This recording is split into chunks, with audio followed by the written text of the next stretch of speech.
Welcome back, everybody, to your daily update on the state of the Malazan Empire. And it's not in a good state, I can tell you that. We'll continue with Crimson Guard, Return of the Crimson Guard today, and we'll only do one chapter today, that's being chapter 4 of book 2. We'll do the rest of book 2 tomorrow, and then book 3, which is the rest of it, on Thursday and Friday, or so's the plan for now. And then maybe Stone Wielder next week, but I'm not quite sure because I'll be traveling for parts of next week to a conference in Croatia. So I don't know how much video stuff I can fit in there. Maybe I'll manage to do something in advance, but I'll doubt it. We'll see how all that goes.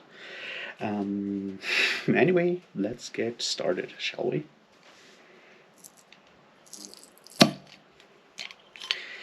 Well, here we are. Cheers.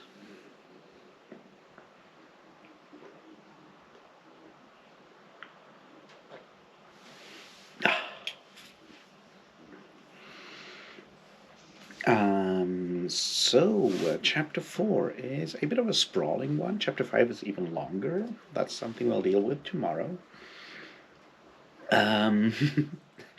And it's all over the place, and I kind of understand why that is the case, and I do kind of appreciate what they're doing, what is happening there. So let's try and figure out how all of that works. Now, one thing is that we come back to Khorne, and this won't be the last time we go to Khorne, so I do like that whole thing. This time it's the Crimson Guard showing up, and the way it is portrayed is kind of similar to the time when Urko's troops showed up. It's just that the Crimson Guard is less civil about it. And there's certainly an amount of humor in there to see the city of Khorne being burnt down.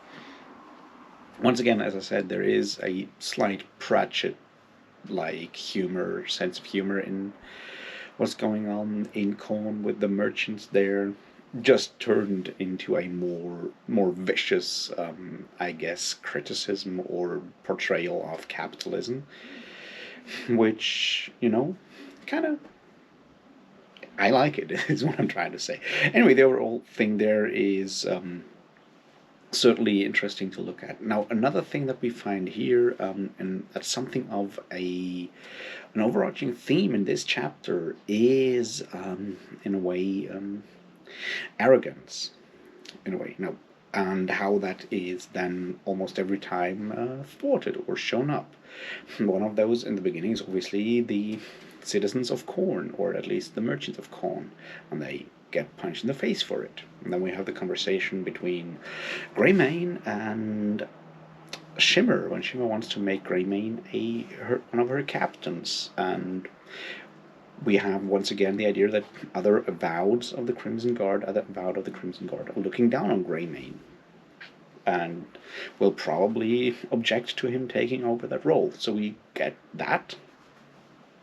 Plus, we kind of see what Greymane's motivation may also be when he says that he hopes that the new administration will prevent further overseas entanglements. That overseas entanglement thing is something that obviously we could probably talk about at some point. Well, not today. So that's the next point where we have that arrogance theme going on.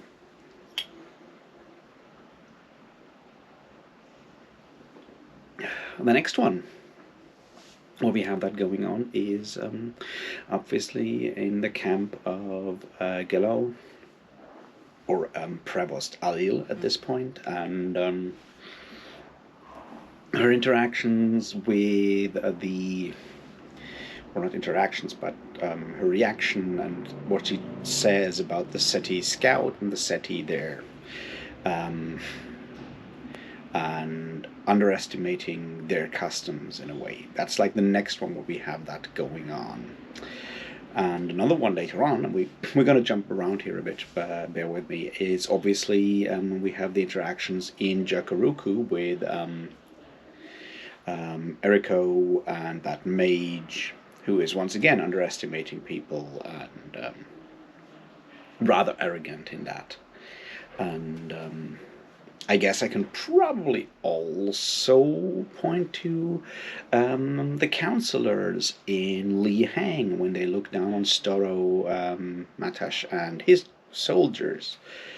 And probably the same shows somewhere in the whole, like how the Malazans have been treating the Wiccans and how that didn't work out. So I feel it's an overall theme for this chapter is um, how arrogance and feelings of cultural superiority get overturned a lot in this one. Just something to keep in mind. Now we're going to go through a couple of the other stuff in a more detailed fashion. And where shall we start?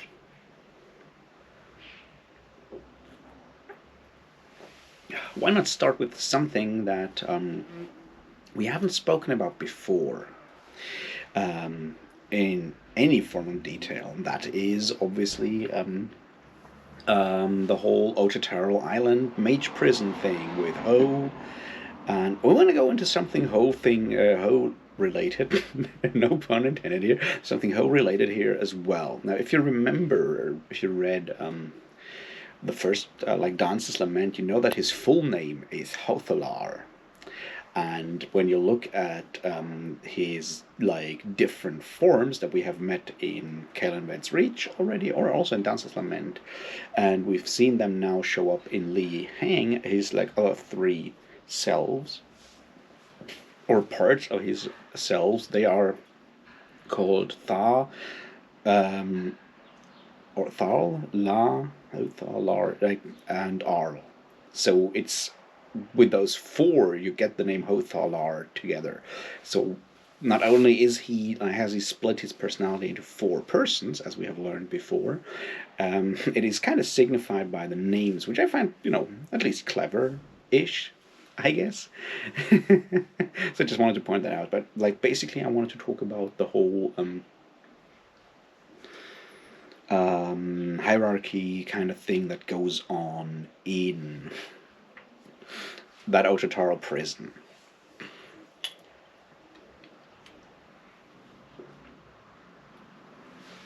By which I mean that we as humans tend to recreate like structures that we are used to. You have all these mages thrown into that prison, so what do they do down there? They rebuild some form of society with like your people in power, their henchmen, their outcasts, the whole damn stupid thing that they probably wouldn't need down there and could probably get further if they'd abandoned it before, but instead they just like rebuilt like in miniature what they had outside with your miniature tyrant Yath, whatever his name is, the Seven Cities idiot, that guy and his henchmen and all of that. And then you have these outsiders come in and stir things up. Now, who may they be? Well, one of them is certainly very, very hard to kill. So, without giving too much away, they are probably of a more reddish persuasion, I guess. Anyway, we also get another look at at one of those jade giants that we all remember so well from the Malazan Book of the Fallen. And obviously, we're on Otataro Island, and there's at least one of those sticking his hand out of the sand that we meet in Deadhouse Gates, but is the one whose head they obviously find here have found in that mining pit. Is that the same one, or is it a different one? I don't know. I mean, it's not really important, but we don't get much more about it apart from the fact that it exists and it is weird and it can obviously blow people through the air, which pretty neat. Yeah. So there's that bit that finally that whole mage pit mining camp. Apart from mining camps obviously being important for the Malayan world and showing up in almost every single novel, they also, we see now that it is very much about freeing those mages, recruiting them for the Crimson Guard, getting them somewhere, well, that being Quantali, to take place in that final reckoning that we're slowly creeping towards here. We also learn, obviously, that hasn't been any Otatarl coming out of that pit for ages, and they were just like kept there under the pretense that they were still digging for Otatarl. Which in the end is obviously a way to show that strong physical labor and forced labor is, apart from sometimes being economically, helpful in gaining, creating a lot of revenue, it can also just be a way to keep people down and just let them do something ridiculous, but keep them occupied, exhausted, give them a kind of sense of, well, not a sense of purpose, but, a system, to keep them down, occupied, penalize them if they don't follow that system and so forth. So that's why they keep that whole thing in place, which, I don't know, I haven't been to prison, but apart from now, obviously, like, prison labor being pretty brutal, a lot of that structure, depending on where you are, is also just to keep you occupied. Do something ridiculous all day long, just so you're occupied and kept trodden down.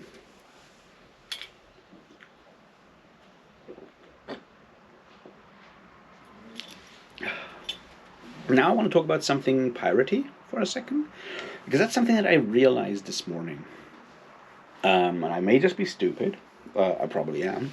But when Urko's army, the Quantalian secessionists, are discussing what turns out to be the Crimson Guard, but what is interesting there is that they're talking about those pirates that walk inland to besiege a city, and that will never ever work out, and so forth.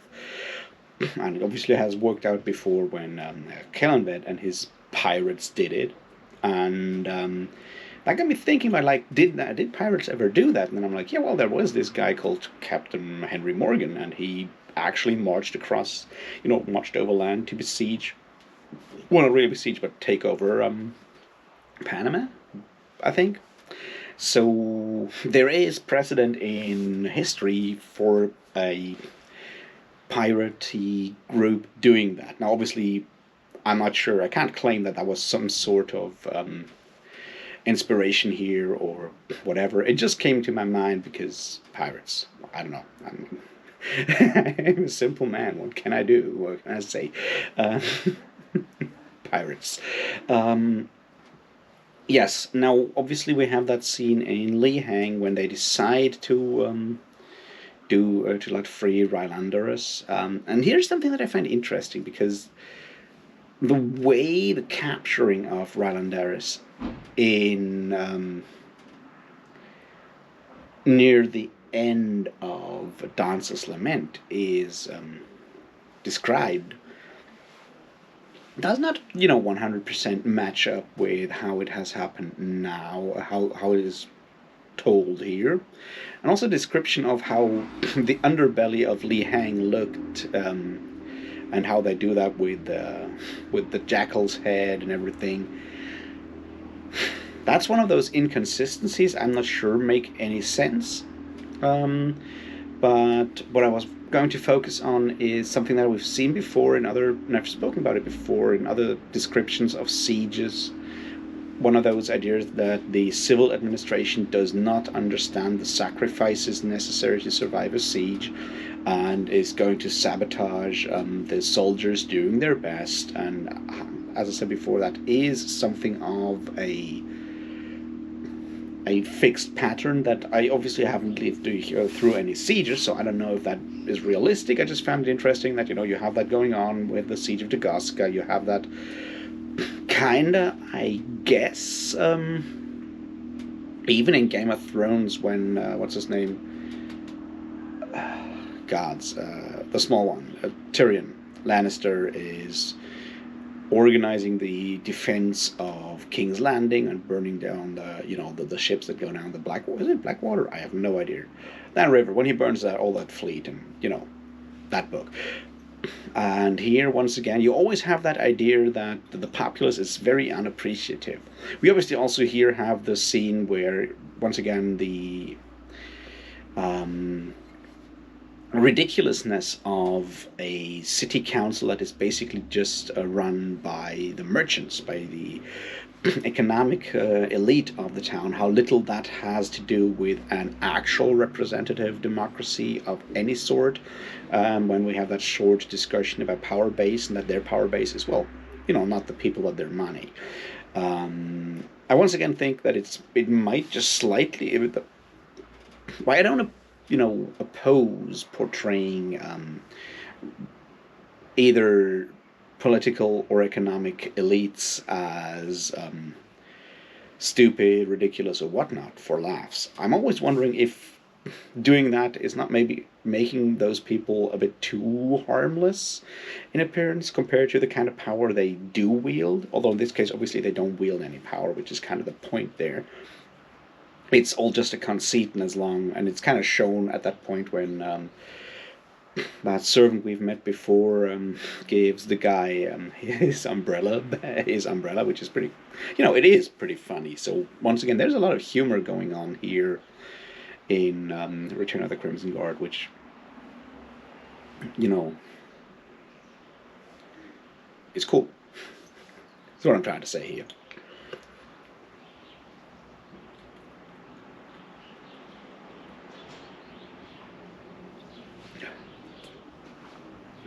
Now, another thing that I realized, because we have that long part in Jakaruku in this chapter, when they meet the mage, they meet those totally not automatons, but humans that are altered magically to become what could be seen as something inspired by those great terracotta armies, soldier types. What I realized there is how much Return of the Crimson Guard is also that gateway novel, or gateway of a crossroads novel for the just for the novels of the Malazan Empire, because while it is a bit all over the place, it also plants those seeds for the next coming novels. We have Greymane talk about a little bit about what is going on there in his past, which will lead us to Stonewielder.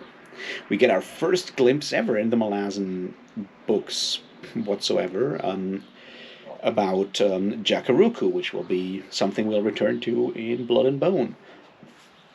We hear that the Lost Brothers, Stalker, Coops, and Badlands, come from Assail, and what is going on in Assail. We know that parts of the Crimson Guard tried to get out of Assail before, so it also kind of leads to Assail. The only one and we have obviously people coming from Malaz Island to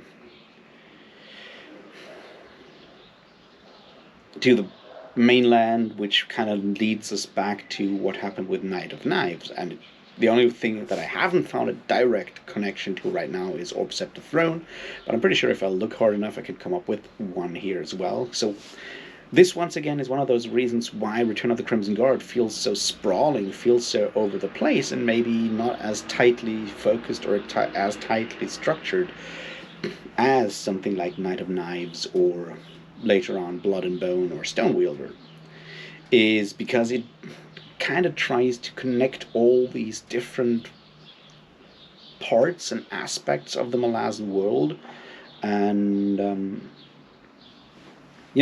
yes, so connect all of those to be that nexus where they all kind of connect,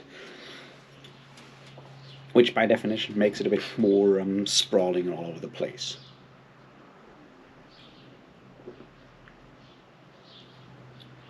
That being said, I found, especially in this chapter, the way scenes were written, scenes were shifted between what happened there, handled in a pretty interesting and good way, almost a cinematic way. You can just see the opening scene with the factor, chief factor, whatever, the merchant and his nephew yelling and going down, and you have that cut with the Crimson Guard showing up, and it's like, what will it take? And then you just have a cut scene and see the Crimson Guard leaving with the city burning behind them. Now that doesn't make for a really good opening scene for a movie. I don't know what does.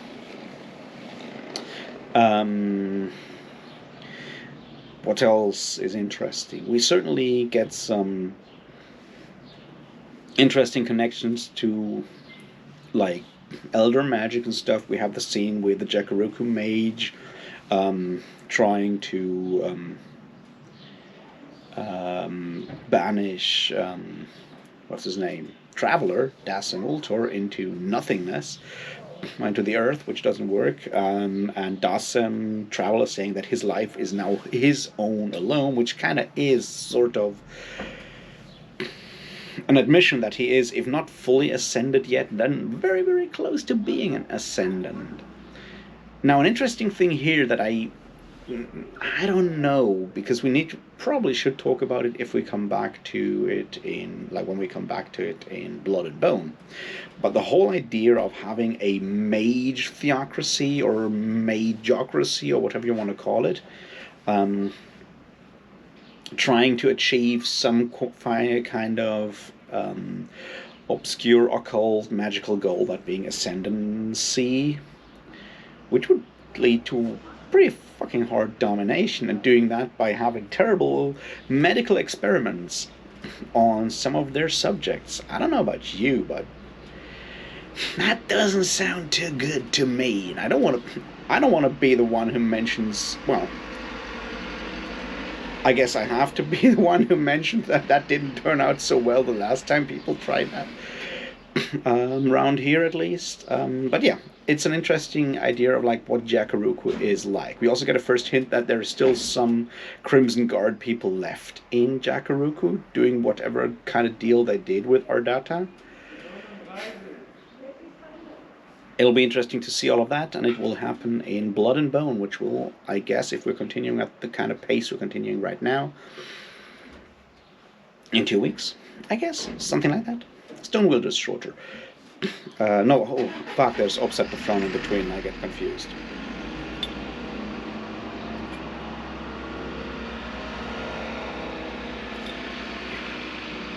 Anyway, we have the other thing that we need to talk about is obviously the release of Rylanderus, the man jackal, and what that will do. And there's an interesting aspect that I found not fascinating, but that chimed well with something that I spoke about recently, that being when I talked about inhibitor phase and the idea of survival and worrying about what that will do to like the consequences in the future, because that's exactly what Storrow is doing here. Is like, yeah, that's like the only thing we can do right now is release Rylanderus, hope he'll tear into the Talians or the Seti or whoever. So that's sort of what we want to do. Will that have terrible consequences? And say, yeah, but we'll worry about them in the future. And that is something that is, I don't want to say always a good idea to do, because long-term effects are obviously something we should worry about. But maybe sometimes when a situation is dire enough, a short-term advantage, a short-term victory is the only thing we need or we should focus on. It's something that obviously, as I said, Alistair Reynolds is dealing with a lot in inhibitor phase. I just found it interesting that what Storrow says there echoes that a lot. But anyway, they release him, and things get weird, I guess, when a certain man jackal leaves his hole. Alright, now let's look at the Wiccan thing with Relish. Now, Relish is fully gone native with the Wiccans. They are attacking the Untun nobles and so forth, and he comes into, contact and does the chase with that mage. And there's a few interesting things here. First of all, we get a better hint at who is that weird person running around the Imperial Warren. Now, I kind of know who he is, obviously, but I think at this point it gets more and more easy to guess who he may or may not be.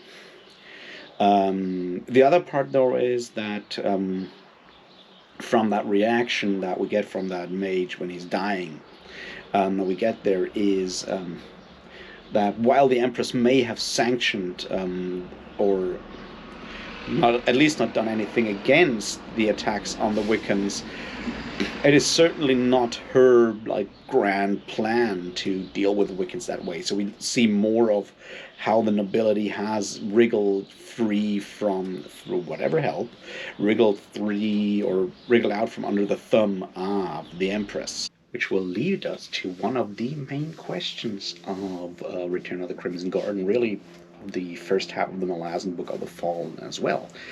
And that is the question, how does Lysine lose control of the Empire? Because this is sort of what we see here, that she has lost control of the Empire by now. And the question is, what did she do wrong? What was already wrong in the whole structure of the Empire?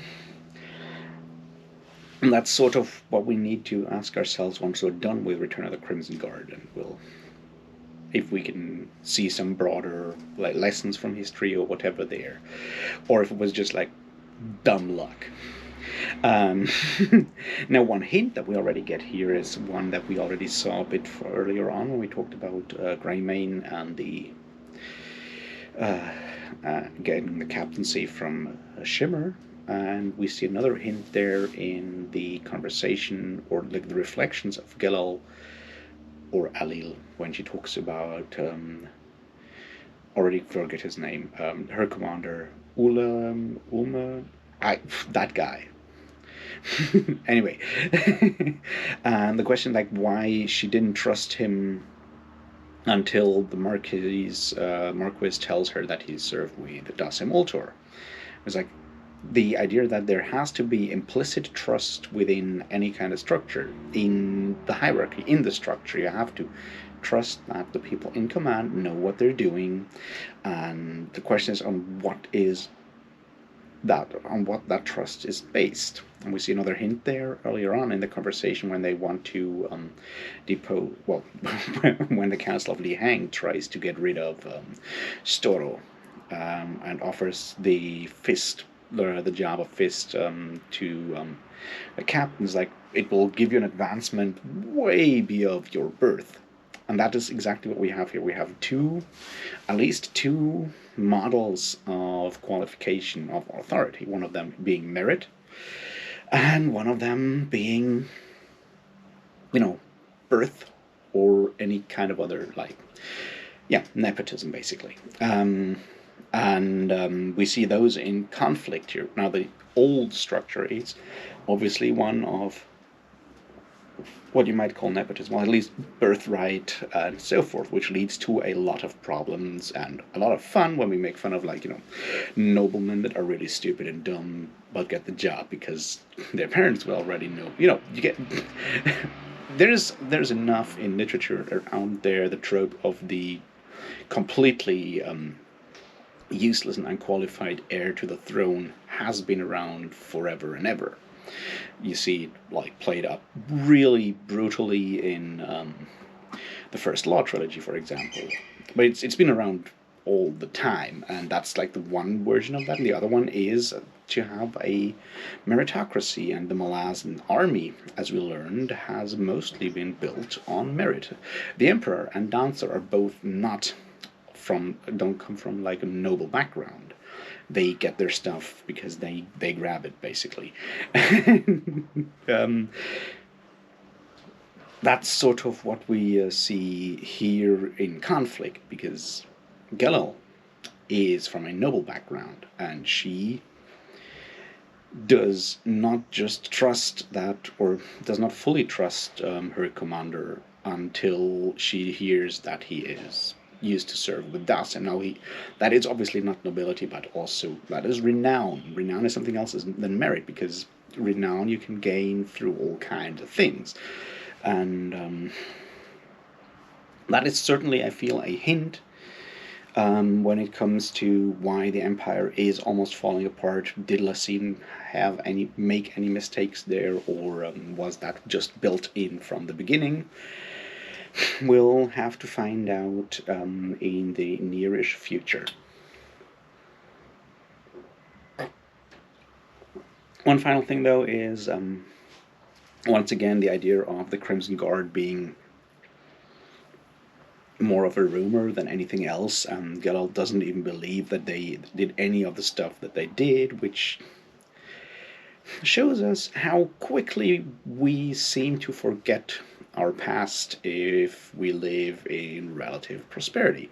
Something that you can also obviously see here in Europe. We've got like 50 years of peace, 70 years of peace almost now in Europe.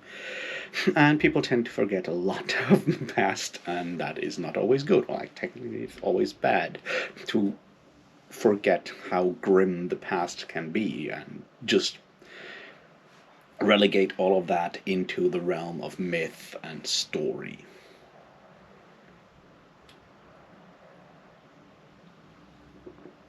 So we certainly see that.